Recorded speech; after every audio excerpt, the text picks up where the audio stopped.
ইউক্রেনে রাশিয়ার যুদ্ধ শুরুর প্রায় ৩ বছর পর সব জায়গায় যুদ্ধের চিহ্ন দেখা যাচ্ছে। আলোকচিত্রী নিকা রিচ্চেলকেও প্রতিদিন এমন বাস্তবতার সঙ্গে বাস করতে হয়েছে। নিজের তোলা ছবির মাধ্যমে তিনি রুখে দাঁড়িয়েছেন। আমার ছবিগুলো জীবনের সাথে সম্পর্কিত, তরুণ এবং সুন্দর মানুষদের সাথে। ছবিগুলো মজার বা দুঃখজনক হতে পারে, কিন্তু সেগুলো সবসময় জীবনের সাথে সম্পর্কিত।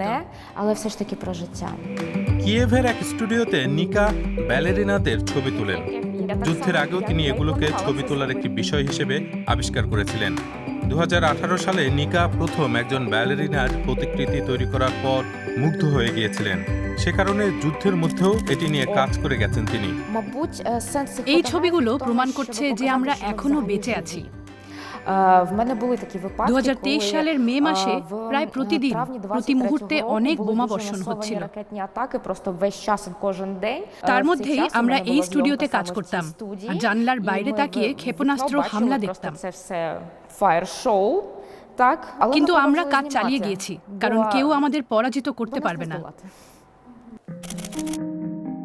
যুদ্ধ শুরু হওয়ার পর নিকা দেশ ছেড়ে পালানোর কোনো চিন্তা করেননি। তার বদলে তিনি ইউক্রেনের জাতীয় রঙে তৈরি পোশাক দিয়ে তার নীল এবং হলুদ সিরিজ শুরু করেছিলেন। নিকা ফটোগ্রাফি থেকে জীবিকা নির্বাহ করেন, তবে এই সিরিজ থেকে নয়। এই সিরিজের সব ছবি ভালো উদ্দেশ্যের জন্য তোলা। আমি সম্ভাব্য ক্রেতাদের বলি, ক্রয় মূল্যের শতভাগই একটি অলাভজনক সংস্থার কাছে যাবে।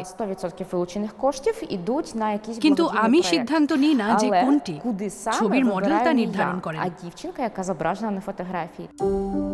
ক্ষেপণাস্ত্র বোমা হামলা থেকে কিয়েভ এখন তুলনামূলকভাবে সুরক্ষিত থাকায় ইউক্রেনের রাজধানীর মানুষ মোটামুটি নিরাপদে আছেন।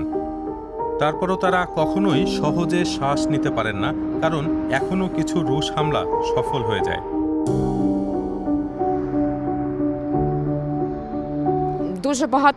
প্রায় রাতে খুব জোরে শব্দ হওয়ার কারণে আমরা ঘুমাতে পারি না। আমরা টেলিগ্রাম চ্যানেলগুলো পড়ি, দেখি কোনো ড্রোন বা মিসাইল আসছে কিনা, এবং আমরা সাধারণত মাথায় রাখি যে যে কোনো সময় যে কোনো কিছু ঘটতে পারে।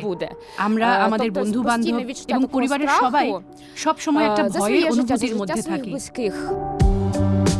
৩ বছরের যুদ্ধ মানে ৩ বছর ধরে মৃত্যু ও ধ্বংস।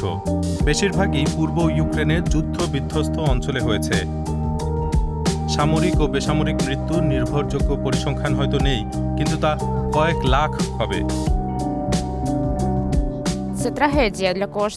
এটা আমাদের সবার জন্য একটা ট্র্যাজেডি, কিন্তু আপনি প্রতিদিন শোক পালন করতে পারেন না। এই হামলা ৩ বছর ধরে চলে আসছে, কিন্তু আপনি সোফায় শুয়ে 3 বছর ধরে কাঁদতে পারেন না। এই জায়গাটি আমাদের সবাইকে এই যুদ্ধের মূল্যের কথা মনে করিয়ে দেয়।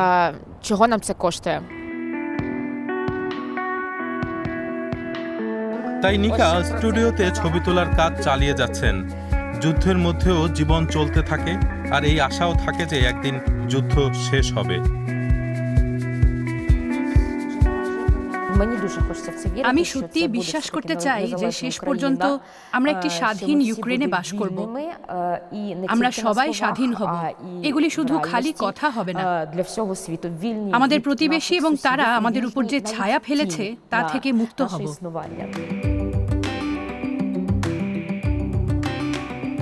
নিকা তার ছবির মাধ্যমে নিজেকে এবং অন্যদের আশা দেওয়ার কাজ করছেন।